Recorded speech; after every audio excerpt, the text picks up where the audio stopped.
Nuclear bomb, जिसकी विनाशकारी ताकत का नमूना हमने आज से लगभग 80 साल पहले देखा था, जब अमेरिका ने जापान के दो शहरों हिरोशिमा और नागासाकी पर एटम बम गिराए थे। ऐसे विनाशकारी गोले जिन्होंने दोनों शहरों को चंद सेकंड में राख कर दिया था। लेकिन आप सोचिए, अगर ऐसा बम हो जो न सिर्फ एक शहर बल्कि पूरा का पूरा देश पल भर में मिटा दे, तो वो इंसानियत के लिए कितनी बड़ी चुनौती होगी। और ऐसा बम अब केवल कल्पना नहीं, हकीकत बन चुका है। उसका नाम है हाइड्रोजन बम कहा जाता है। हाइड्रोजन बम एटॉमिक बम से 1000 गुना ज्यादा ताकतवर है। एक ऐसा बम जो एक बार फटा तो उसके बाद कुछ भी नहीं बचता, ना शहर, ना जीवन और ना ही उम्मीद। लेकिन आखिर एटॉमिक बम और हाइड्रोजन बम, इन दोनों में फर्क क्या है? कौन सा बम ज्यादा खतरनाक है? और दुनिया के सबसे खतरनाक हाइड्रोजन बम की टेस्टिंग के दौरान इसे बनाने वाले वैज्ञानिक भी कांप गए थे। दोस्तों, सबसे पहले आसान शब्दों में बताएं तो एटम बॉम्ब यानी परमाणु बॉम्ब और हाइड्रोजन बॉम्ब दोनों ही न्यूक्लियर बॉम्ब है, लेकिन दोनों एक दूसरे से बेहद अलग है। मगर कैसे? वो जानने से पहले हम मानवता के इस सबसे विनाशकारी हथियार के इतिहास पर नजर डालते हैं। तो साल था 1945, द्वितीय विश्व युद्ध के दौरान, जब अमेरिका जापान के दो शहरों हिरोशिमा और नागासाकी पर परमाणु बम गिराता है, जिससे जापान के ये दोनों शहर पल भर में जलकर राख हो जाते हैं और करीब 3 लाख लोग मारे जाते हैं। इतना भयंकर विस्फोट देखकर जापान घबरा जाता है और अपने हथियार फेंक देता है। इस वजह से इन न्यूक्लियर बमों की ताकत देखकर हर देश अपने लिए न्यूक्लियर बम चाहता था। इसलिए अमेरिका के बाद रूस, ब्रिटेन, चीन और जापान जैसे शक्तिशाली देश न्यूक्लियर बम बनाने की दौड़ में लग जाते हैं। अब अमेरिका ने जिस एटम बॉम्ब को जापान पर गिराया था, उसका नाम था लिटिल बॉय, जिसकी ताकत 15 किलोटन थी, और अमेरिका इससे भी खतरनाक न्यूक्लियर बम बनाने की कोशिश में लग जाता है। तभी आविष्कार होता है हाइड्रोजन बम का। ईविमाइक नाम के इस न्यूक्लियर बम की टेस्टिंग 1 नवंबर 1952 के दिन होती है, जो पूरी दुनिया को हिलाकर रख देती है। ऐसा इसलिए क्योंकि एक एटम बम को गिराया जाता है तो वो अपने आसपास 1.5 किलोमीटर बड़ा गोला बनाता है, जिसके अंदर आने वाले इंसान, जानवर, हर जीवित चीज पल भर में जलकर राख हो जाते हैं। वहीं से निकलने वाली जानलेवा रेडिएशन सैकड़ों किलोमीटर तक फैलती है।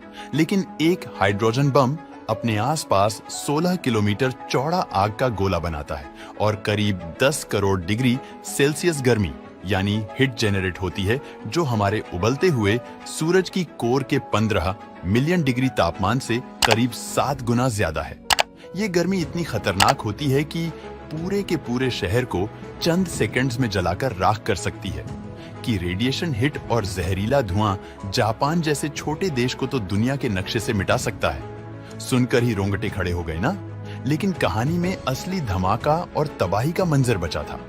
साल 1960 में हाइड्रोजन बम की टेस्टिंग के 2 सालों बाद अमेरिका ने अपने सबसे खतरनाक हाइड्रोजन बम कैसल ब्रावो का परीक्षण किया। और जब ये बम ब्लास्ट हुआ तो इसने 15 मेगा टन एनर्जी रिलीज की, जिसने पूरी दुनिया में डर का माहौल फैला दिया।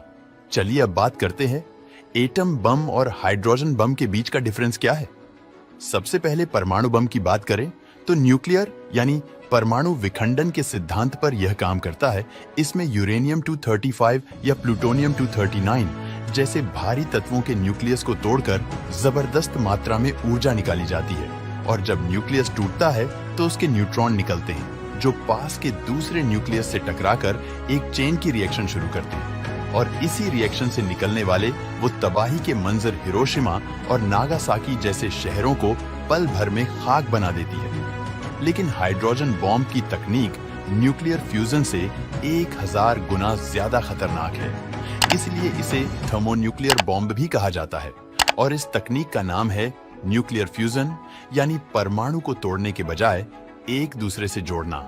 इसमें हाइड्रोजन के आइसोटोप ड्यूटेरियम और ट्राइटियम को जोड़कर इतनी ऊर्जा निकलती है कि वह सूरज के अंदर चल रही प्रक्रिया जैसी होती है। लेकिन ये फ्यूजन तभी शुरू हो पाता है जब पहले एक छोटा सा एटॉमिक बम फटता है और उसमें पैदा हुई गर्मी और दबाव से हाइड्रोजन फ्यूजन शुरू हो जाता है। इसीलिए एक हाइड्रोजन बम के अंदर एक एटम बम भी लगा रहता है, जिसके ब्लास्ट से फ्यूजन प्रोसेसर शुरू होती है। उसके बाद हाइड्रोजन बम ब्लास्ट होता है। आसान भाषा में तो हाइड्रोजन बम को चलाने के लिए पहले बम की चाबी घुमानी पड़ती है। कहा जाता है कि जार हाइड्रोजन बम को अगर किसी शहर पर गिराया जाए तो 100 किलोमीटर के दायरे में पूरा शहर पलक झपकते ही सबसे पहले जलकर खाक हो जाएगा। इसीलिए तो हाइड्रोजन बम को सबसे ताकतवर बम माना जाता है। न्यूक्लियर बम को बनाना, स्टोर करना और फेंकना आसान होता है, लेकिन हाइड्रोजन बम बनाना, स्टोर करना, फेंकना बहुत ज्यादा मुश्किल प्रक्रिया है और जरा सी भी चूक बम फेंकने वाले देश को भी तबाह कर सकती है।